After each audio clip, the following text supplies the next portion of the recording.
sétimo ano.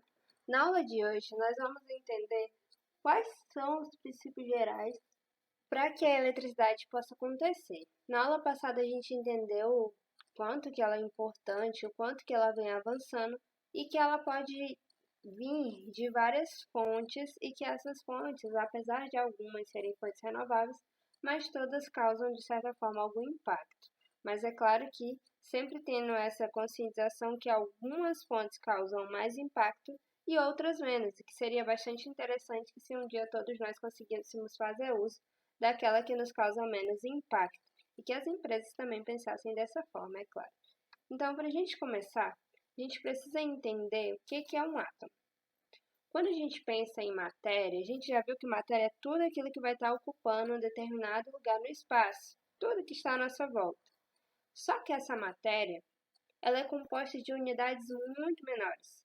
E essas unidades muito menores é importante que a gente entenda para que a gente possa entender melhor e compreender como é que acontece o processo da eletricidade. Só para que fique bem claro a constituição de um átomo. Vocês estão vendo aí que a gente tem as bolinhas na cor azul, na cor vermelha e em volta temos aí na cor cinza. O que isso significa? Esse em volta, esse arame que está em volta, nós vamos chamar de eletrosfera. Na eletrosfera ficam localizadas essas bolinhas que estão na cor cinza, a qual chamamos de elétrons. Os elétrons eles são carregados de formas negativas, ou seja, eles vão possuir uma carga negativa. Já dentro aí do meu átomo, eu tenho o que eu chamo de núcleo.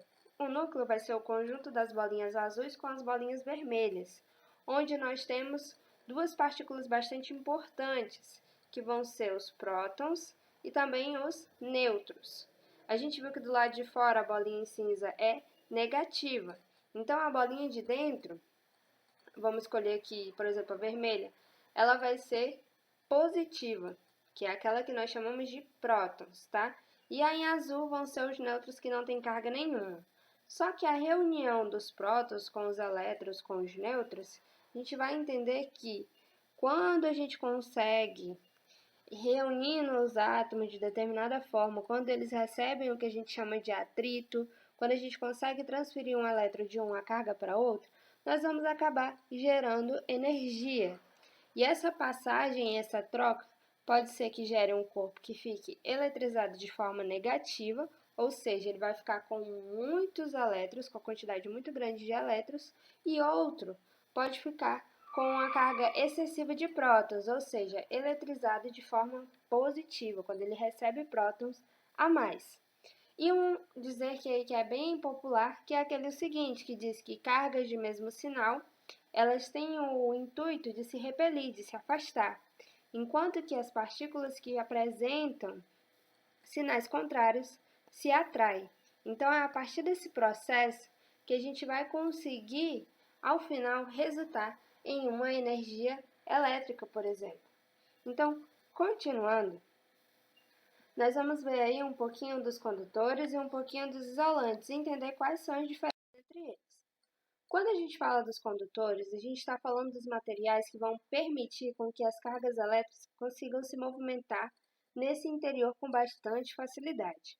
Quando a gente fala dos condutores, eles têm uma quantidade de elétrons, ou seja, de carga negativa, que fica livre e que pode ser conduzida facilmente aí dentro. Os condutores, então, vão ser o quê?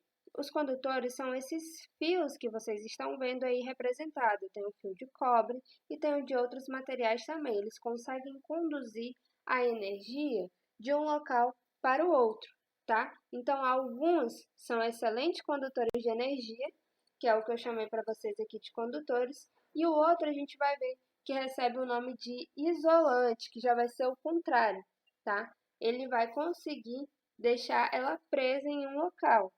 Então, os condutores podem ser representados por cobre, por platina e por ouro.